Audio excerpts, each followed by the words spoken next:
Sir आपका स्वागत करते हैं। आज अपन एग्रीकल्चर केमिस्ट्री के 6 चैप्टर में जो टॉपिक पढ़ेंगे वो है क्षारीय मृदा के लिए मृदा सुधारक यानी रिक्लेमेटिंग agent for soil sodic soils, यानी जो क्षारीय मृदा होती हैं उनको सुधारने के लिए किन किन मृदा सुधारकों की आवश्यकता होती है उसके बारे में अपन पढ़ेंगे। तो अपन ने इससे जो पहला वीडियो है उसमें जिप्सम के बारे में पढ़ा था कि जिप्सम जो है किस प्रकार से क्षारीय मृदाओं को सुधारता है, उसकी जो क्षारीयता को कम करता है। अब अपन उसके बाद जो अपना मृदा सुधारक है वो है पाइराइट। पाइराइट के बारे में अपन पढ़ेंगे। पाइराइट जो होता है ये इसका रासायनिक सूत्र आयरन सल्फाइड, यानी ये आयरन का एक सल्फाइड होता है, FeS2 इसका रासायनिक सूत्र होता है।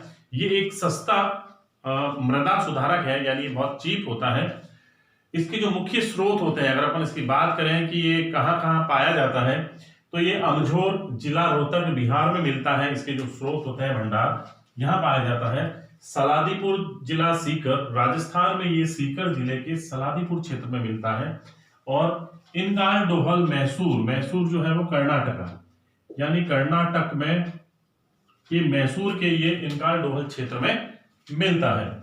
इसका जो वितरण किया जाता है, यानी पाइराइट जो होता है इसका वितरण भारत सरकार का जो उपक्रम है Paradip phosphorus and chemical limited PPCL द्वारा इसको वितरित किया जाता है। पाइराइट को निम्न स्तर का जो पाइराइट होता है वो कोयले की खानों से निकाला जाता है। जो कोयले की खान होती है उसमें जो पाया जाने वाला पाइराइट होता है वो निम्न स्तर का होता है। जब इस पाइराइट को प्राप्त करते हैं उसके बाद इसको पीस लिया जाता है और पीसने के बाद ही इसको क्षारीय मृदा में प्रयुक्त किया जाता है। आयरन सल्फाइड होने के कारण इसमें जो सल्फर की मात्रा होती है, वैसे तो इसकी सल्फर की मात्रा 20% से 30% के मध्य होनी चाहिए, लेकिन कम से कम जो कोई सा भी पाइराइट हो उसमें 16% से कम सल्फर नहीं होता किसी भी हालत में। 16% सल्फर होना जरूरी होता है। पाइराइट जो कृषि के लिए काम आता है, यानी कृषि क्षेत्र में काम आने वाला जो पाइराइट होता है उसमें 22% यानी 22% सल्फर पाया जाता है। 22% तक सल्फर उस पाइराइट में पाया जाता है। अब अपन देखते हैं इस पाइराइट का रासायनिक संगठन की बात करते हैं बच्चों। पाइराइट का जो कंपोजिशन होता है, यानी इसमें कौन कौन से तत्व कितनी मात्रा में पाए जाते हैं, तो सबसे पहले सल्फर जो होता है इसमें 22 से 32% मात्रा सल्फर की पाई जाती है। आयरन जो होता है इसमें 20 से 22% तक होता है। मैग्नीशियम ऑक्साइड 0.5 से 0.6% तक होता है इसमें। कैल्शियम ऑक्साइड यानी चूना जो होता है वो 0.1% होता है। एल्यूमिनियम की इसमें मात्रा 6.8% होती है। सिलिका की मात्रा इसमें 35 से 40% तक सिलिका पाया जाता है, इसकी अधिक मात्रा होती है पाइराइट में। कार्बन जो होता है वो 2 से 3% तक होता है। जिंक इसमें 0.02% होता है। कॉपर जो होता है 0.05% होता है बच्चों। और मैग्नीज जो होता है वो 0.01% तक होता है। तो ये इसका संगठन कहलाता है। इनमें ये तत्व इतनी मात्रा में पाए जाते हैं। अपन बात करते हैं पाइराइट की आवश्यकता की, पाइराइट की आवश्यकता किस तरह से होती है। जिप्सम की 1 टन मात्रा की अपेक्षा पाइराइट की केवल 0.63 टन मात्रा ही काफी होती है, यानी 0.63 टन जो मात्रा है वो सफिशियंट रहती है जिप्सम की तुलना में। ताजा खनन किए हुए जो पाइराइट होते हैं उनकी अपेक्षा कुछ महीने तक नम स्थिति में रखा पाइराइट अधिक उपयोगी होता है। यानी अगर पाइराइट कुछ समय तक रखा हुआ है और उसमें नमी कुछ मात्रा में आ गई है तो वो ज्यादा उपयोगी होता है, क्योंकि उसमें घुलनशील सल्फर की मात्रा बहुत अधिक होती है। तो बच्चों ये ध्यान रखना, क्वेश्चन पूछ लिया जाता है कि ताजा निकला हुआ जो पाइराइट होता है उसकी तुलना में नमी युक्त पाइराइट कृषि के लिए अधिक उपयोगी क्यों होता है। वो इसलिए अधिक उपयोगी होता है क्योंकि वो नमी युक्त होता है, तो उसमें सल्फर की मात्रा अधिक होती है जो मृदा को सुधारने के लिए जरूरी होती है। पाइराइट की जो मात्रा होती है उसकी गणना अपन जब करते हैं, इसका कैलकुलेशन करते हैं, तो उसके लिए एक फॉर्मूला होता है GR गुणा 0.85। इससे अपन गणना करते हैं पाइराइट, यानी कितना पाइराइट जो है वो खेत में डालना है, उस मृदा में डालना है। GR का मतलब होता है जिप्सम रिक्वायरमेंट, यानी उस मृदा को कितने जिप्सम की आवश्यकता थी क्षारीयता कम करने के लिए, उसकी तुलना में अपन उसको गुणा कर लेते हैं 0.85 से, यानी GR गुणा 0.85 से गुणा करके जो मान हमें प्राप्त होता है, जो मात्रा प्राप्त होती है, उतना पाइराइट ही उस मृदा में डालना पड़ता है उसकी क्षारीयता को कम करने के लिए। तो इसकी गणना जो है, यानी पाइराइट की गणना इस सूत्र से की जाती है कि कितनी मात्रा में हमें ये डालना है मृदा में उसकी सुधार करने के लिए। फिर अपन बात करते हैं कि इसका पाइराइट का प्रयोग किस प्रकार से किया जाता है, इसको प्रयोग करने की विधि क्या है। आइए अपन देखते हैं इसको प्रयोग करने की विधि। पाइराइट प्रयोग विधि, मेथड ऑफ पाइराइट एप्लीकेशन, यानी पाइराइट को किस तरह से खेत में प्रयोग में लिया जाता है। पाइराइट जो होती है वो धान की फसल से पहले, यानी धान की जो बुआई होती है, इसका प्रयोग अपन कैसे करते हैं, इसका प्रयोग अपन करते हैं धान की बुआई जो होती है उस बुआई से पूर्व, या तो धान की बुआई से पूर्व अपन इसका प्रयोग करते हैं, या अपन क्या करते हैं हरी खाद के लिए जो अपन फसल बोते हैं, हरी खाद के लिए बोई जाने वाली जो फसल होती है ढैंचा, ढैंचा की बुआई से कम एक सप्ताह पूर्व,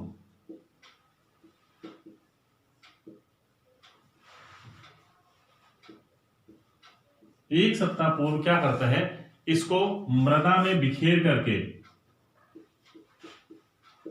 मृदा में बिखेर दिया जाता है, बिखेर करके इसका प्रयोग किया जाता है पाइराइट का। और उसमें क्या है, थोड़ी सी नमी रहती है, तो नमी युक्त भूमि होने के कारण पाइराइट जो होता है इसका अच्छा लाभदायक इसका प्रयोग होता है। तो नमी का होना आवश्यक होता है ताकि इसकी जो प्रयोग करने की जो विधि है वो बढ़ जाती है, इसकी क्षमता बढ़ जाती है और ऑक्सीकरण तेजी से होता है। और जब ऑक्सीकरण तेजी से होता है तो मृदा जो होती है उसका सुधार भी तेजी से होता है। तो इस प्रकार धान की बुआई से पूर्व या हरी खाद यानी ढैंचा की बुआई से एक सप्ताह पूर्व इसका प्रयोग करना चाहिए।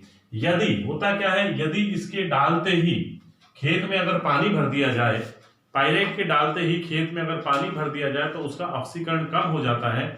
गीले होने के कारण ऑक्सीकरण कम होने से इसकी सक्रियता कम हो जाती है और जो मृदा का सुधार की जो क्षमता है उसमें भी कमी आती है। पाइराइट के प्रयोग से मृदा की जो पीएच मान है वो तो कम होता ही है, साथ में ये क्या होता है, सोडियम जो होता है मृदा के कणों पर अधिशोषित होता है उसको भी हटा देता है। तो सोडियम की मात्रा कम होने के कारण मृदा की क्षारीयता में कमी आ जाती है। तो इस प्रकार से हम पाइराइट का प्रयोग करते हैं मृदा में। अब अपन बात करते हैं पाइराइट की मृदा में किस प्रकार से अभिक्रिया होती है।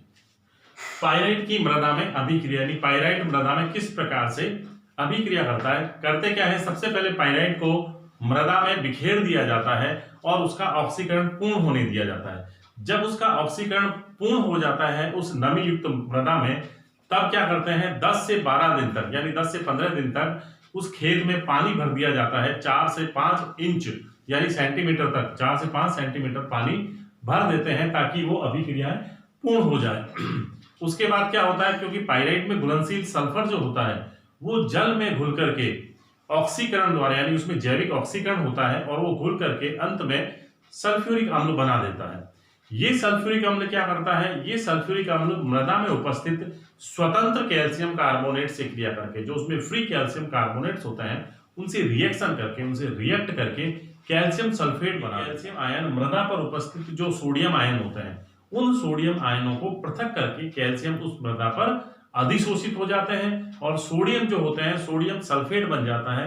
ये सोडियम सल्फेट घुलनशील होने के कारण लीचिंग द्वारा मृदा में नीचे चला। अपन इसकी अभिक्रियाओं को देखते हैं, chemical reaction of this reaction, यानी मृदा में जो अभिक्रिया होती है उसकी केमिकल रिएक्शन देखते हैं। होता क्या है, सबसे पहले जो FeS है, यानी जो पाइराइट था, ये पाइराइट FeS2 के रूप में था, ये टूट जाता है फेरस सल्फाइड और सल्फर के रूप में, ये फेरस सल्फाइड बन जाता है। ये आयरन सल्फाइड फिर क्या करता है, ऑक्सीजन से ऑक्सीकृत होकर, यानी इसका ऑक्सीडेशन हो जाता है।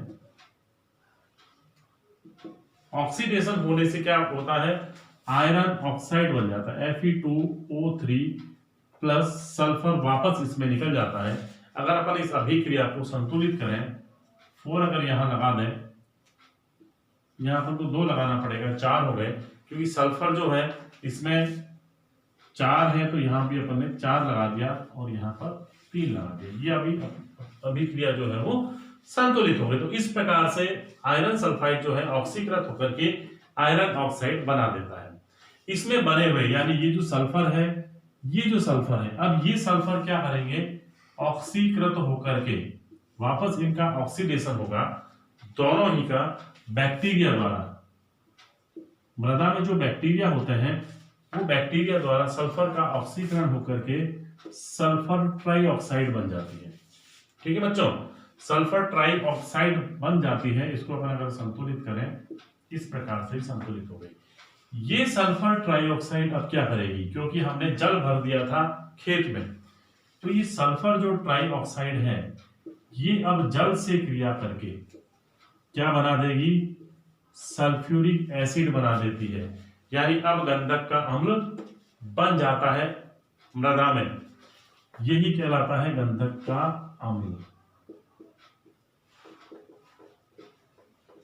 ये गंधक का अम्ल बन जाता है। अब ये क्या करेगा, जो सल्फ्यूरिक अम्ल बना है, जो गंधक का अम्ल बनता है, ये गंधक का अम्ल मृदा में पाए जाने वाले फ्री कैल्शियम कार्बोनेट, जो स्वतंत्र कैल्शियम कार्बोनेट पाया जाता है, उससे क्रिया करके कैल्शियम सल्फेट बना देगा, यानी कैल्शियम सल्फेट बन जाते हैं, कैल्शियम सल्फेट बना देगा। और इस कैल्शियम सल्फेट बनने के साथ साथ इसमें कुछ मात्रा में CO2 और जल के अणु निकल जाते हैं। ये जो बना हुआ कैल्शियम का सल्फेट है, इसे हम कहते हैं कैल्शियम सल्फेट। ये कैल्शियम सल्फेट अब क्या करेगा, मृदा के जो कण हैं, यानी मृदा कॉलॉइड्स जो होते हैं, ये मृदा कॉलॉइड्स हैं, इन मृदा कॉलॉइड्स पर उपस्थित सोडियम धनायनों को विस्थापित कर देता है धनायन विनिमय की क्रिया द्वारा। तो ये जो क्षारीय मृदा है, इसको अपन कहते हैं क्षारीय मृदा। क्षारीय मृदा में ये कैल्शियम सल्फेट के जो कैल्शियम आयन है बच्चों, ये कैल्शियम आयन इन सोडियम धनायनों को क्या कर देंगे, धनायन विनिमय द्वारा पृथक कर देंगे, और कैल्शियम आयन जो होता है इस मृदा पर अधिशोषित हो जाते हैं। ये मृदा जो है, मृदा कॉलॉइड्स, इस पर कैल्शियम धन आयन आ जाते हैं और सोडियम सल्फेट इसमें से पृथक हो जाता है। सोडियम सल्फेट क्या होता है, सॉल्यूबल होता है, घुलनशील होता है। सॉल्यूबल होने के कारण लीचिंग द्वारा ये मृदा में नीचे चला जाता है, इसकी लीचिंग हो जाती है, और हमें जो मृदा प्राप्त होती है वो अब कैसी हो गई, उसमें उसकी क्षारीयता कम हो जाती है, क्योंकि इसमें से क्या है, सोडियम धनायन जब हट जाते हैं तो क्या होता है, मृदा की क्षारीयता कम हो जाती है। तो इस प्रकार इस संपूर्ण अभिक्रिया से हम ये बता सकते हैं कि पाइराइट जो होता है किस तरह से मृदा की क्षारीयता को कम कर देता है, रिएक्शन करता है, जल से क्रिया करता है, और क्या बन जाता है, सल्फ्यूरिक एसिड बनता है। मृदा में बनने वाला सल्फ्यूरिक अम्ल फ्री कैल्शियम कार्बोनेट को हटा करके कैल्शियम सल्फेट बना देता है। कैल्शियम सल्फेट मृदा में उपस्थित सोडियम धनायनों को पृथक कर देता है, और कैल्शियम धनायन उस पर अधिशोषित हो जाते हैं मृदा के कणों पर, और मृदा की क्षारीयता कम हो जाती है। तो इस प्रकार से पाइराइट जो होता है वो मृदा की क्षारीयता को कम करने के लिए एक उत्तम मृदा सुधारक यानी रिक्लेमेटिंग एजेंट के रूप में कार्य करता है। अब अपन पढ़ते हैं इसका अगला जो रिक्लेमेटिंग एजेंट है, मृदा सुधारक है, वो है फास्फोजिप्सम। फास्फोजिप्सम दूसरा इसका जो मृदा सुधारक है। फास्फोजिप्सम की अगर अपन बात करें तो फास्फोजिप्सम जो होता है वो फास्फोरिक अम्ल बनाने वाला कारखाने में बाई प्रोडक्ट के रूप में बनता है, उसमें काफी अधिक मात्रा में जिप्सम बनती है। वो जिप्सम जो होता है बाई प्रोडक्ट के रूप में होता है, उसे ही हम फास्फोजिप्सम के रूप में जानते हैं। इसका भी रासायनिक सूत्र कैल्शियम सल्फेट 2H2O होता है, यानी ये भी जिप्सम की तरह ही इसी रूप में पाया जाता है। फास्फोजिप्सम में सल्फर की जो मात्रा होती है वो 16% होती है, कैल्शियम की मात्रा इसमें 21% होती है, यानी ये सल्फर और कैल्शियम का एक प्रमुख स्रोत होता है, इन दोनों के लिए बहुत अच्छा स्रोत होता है। और इसमें फ्लोरीन की कुछ मात्रा होती है 1 से 2%। जब फ्लोरीन की मात्रा इसमें आवश्यकता से अधिक हो जाती है तो ये फसलों पर अपना विषैला प्रभाव डालने लगती है। इसलिए इस फास्फोजिप्सम का फसल के लिए या मृदा में उपयोग करने से पूर्व फ्लोरीन की मात्रा का विश्लेषण करना बहुत जरूरी होता है। अगर फ्लोरीन की मात्रा अधिक होती है तो इसका प्रयोग मृदा में नहीं करना चाहिए। मृदा में इसकी अभिक्रिया जो होती है वो जिप्सम के बिल्कुल समान होती है, यही होता है फास्फोजिप्सम, जिसका उपयोग अपन एज ए रिक्लेमेटिंग एजेंट के रूप में करते हैं। अब अपन बात करते हैं गंधक की।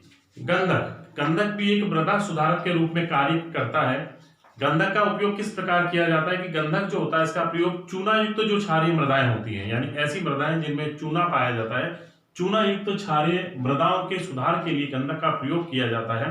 सल्फर में क्या होता है, सल्फर के ऑक्सीकरण से मृदा में सल्फ्यूरिक अम्ल बनता है। सल्फ्यूरिक अम्ल जो होता है वो मृदा में अविलय कैल्शियम जो होता है उस अविलय कैल्शियम को विलय कैल्शियम में बदल देता है, यानी इनसॉल्युबल जो कैल्शियम आयन होते हैं उन इनसॉल्युबल कैल्शियम को सॉल्युबल कैल्शियम में बदल देता है, परिवर्तित कर देता है, जिससे मृदा का पीएच मान कम हो जाता है। मृदा पीएच मान कम होने पर, जैसे ही मृदा का पीएच मान कम होता है, कैल्शियम की विलेयता बढ़ जाती है, यानी सॉल्युबिलिटी जो कैल्शियम की होती है वो बढ़ जाती है, और ये संचित कैल्शियम जो होता है वो मृदा के कणों पर उपस्थित सोडियम आयन होते हैं उनको हटा देता है, जिससे मृदा जो होती है उसकी क्षारीयता कम हो जाती है। अपन देखते हैं किस प्रकार से इनकी रासायनिक अभिक्रिया होती है। तो गंधक जो होता है सबसे पहले, यानी जो सल्फर है ये ऑक्सीकृत होता है, इसका ऑक्सीकरण होता है बैक्टीरिया द्वारा, ये बदल जाता है सल्फर ट्राइऑक्साइड में। सबसे पहले ये सल्फर ट्राइऑक्साइड में बदलता है, ये 2 होते हैं और ये 3 अणु, यानी इसको जो बदलने वाला जो जीवाणु होते हैं वो होता है थायोबैसिलस थायोऑक्सीजेंस, थायोबैसिलस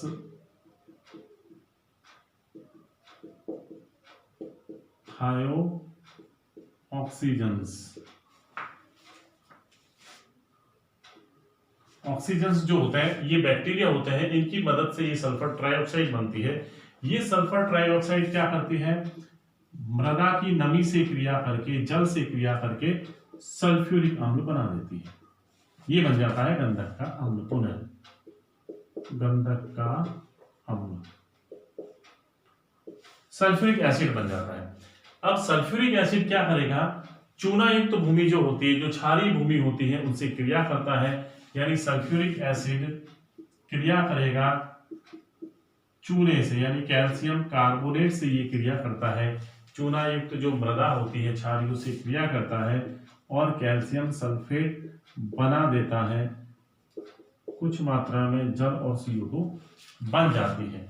ये जो कैल्शियम सल्फेट होता है, ये कैल्शियम सल्फेट अब क्या करेंगे, यानी जो सोडियम क्ले होती है,